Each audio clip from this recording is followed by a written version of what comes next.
श्रीमद् भागवत साप्ताहिक कथा के विशिष्ट प्रकरण में धेनुकासुर का दार्शनिक चिंतन एवं उसका पूर्व जन्म।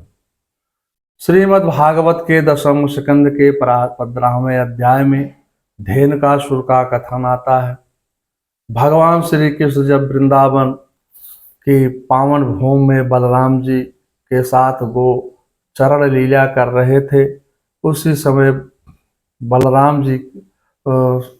समय श्री रामा आदि गोपों ने बलदाव और श्री कृष्ण से कहा, हे भैया, यहाँ से थोड़ी दूर पर ताल नाम का एक सुंदर वन है।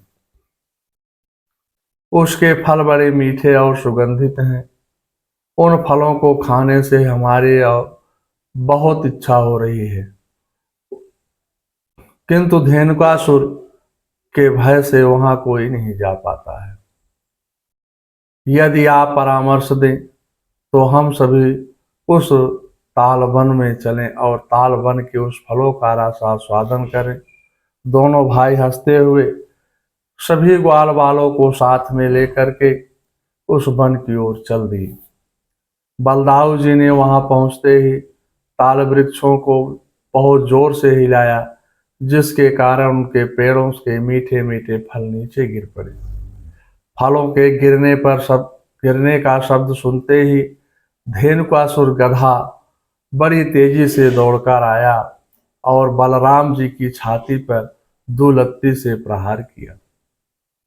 सभी ग्वाल बाल जो तालवन में भगवान के साथ थे, वह घबरा गए। भगवान ने श्री बलदाव जी को उसका उद्धार करने का संकेत किया और बलदाव जी ने पीछे से उसके दोनों पैर पकड़ करके आकाश में घुमाया और एक पेड़ पर के उठाकर फेंक दिया। उसका विशालकाय शरीर समाप्त हो गया और उसकी आत्मज्योत परमात्मा में विलीन हो गई। धेनुकासुर का दार्शनिक चिंतन। भगवान की कृपा सभी जीवों पर होती है। भगवान राक्षसों को मारते नहीं है, तारते हैं। श्री वेदव्यास जी ने श्रीमद् भागवत की कथाओं उपाख्यानों के द्वारा दर्शन के सिद्धांतों को बड़े ही सरल एवं मनोरम ढंग से प्रस्तुत किया है। यहाँ पर धेनुकासुर का दार्शनिक भाव सभी को आनंद देने के लिए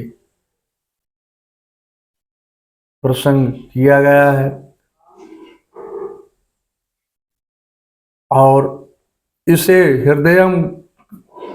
हृदयंगम कर आत्म प्राप्त करने के लिए देह को सर्वस्व मानने वाला, अतिशय संग्रह करने वाला धेनुकासुर है।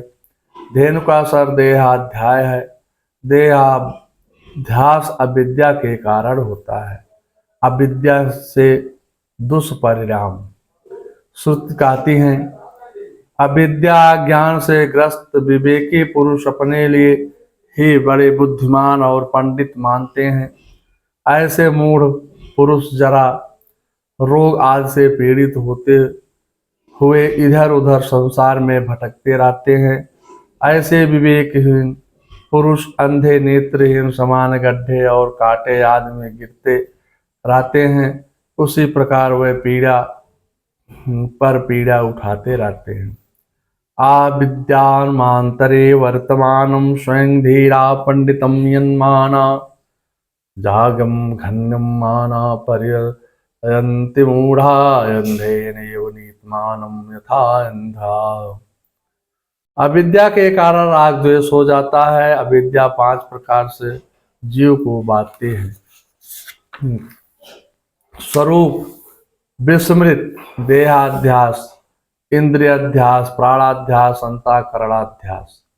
अलौकिक शक्ति से ही देहाध्यास मरता है। धेनुकासुर का पूर्वजन्म। यह धेनुकासुर पूर्वजन्म में राजा बलि का पुत्र था। इसका नाम साहसिक था। एक बार वह गंधमान पर्वत पर तिलोत्तमा अप्सरा के साथ विहार कर रहा था और पास में ही ऋषि दुर्वासा समाधि लगाए हुए थे। मुनि का अपने शरीर का भी महान नहीं था। उसका मन परमात्मा में रमण कर रहा था। आत्मस्थित होकर के साधना में लीन थे। उनके शरीर के ऊपर मिट्टी भी जम गई थी, जिसको यह ज्ञान नहीं हो सका।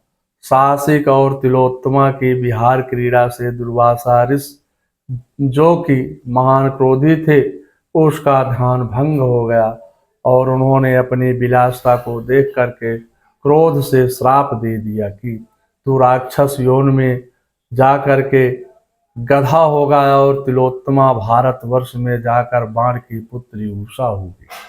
वहां भगवान श्री कृष्ण के पौत्र रुद्र इसको आलिंगन प्राप्त होगा और यह शुद्ध हो जाएगी। इसका वर्णन वैवर्त पुराण में आया है, ब्रह्मवर्त पुराण में आया है। तिलोत्तमे भारतम तुम बाणपुत्री भविष्यति, श्री कृष्णम पौत्रम श्रेष्ठम पुनम पूतम भविष्यति। ब्रह्म वैवर्तक पुराण 22/149।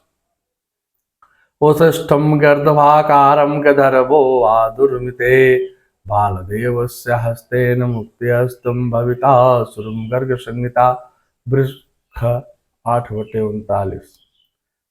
मंगलम भगवान विष्णु मंगलम गरुड़ाध्वजा, मंगलम पुंडरीकाक्षाय मंगलाय तनो हरि। ओम जयंती मंगला काली भद्रकाली कपालिनी, दुर्गा क्षमा शिवा धात्री स्वाहा स्वधा नमस्तुते।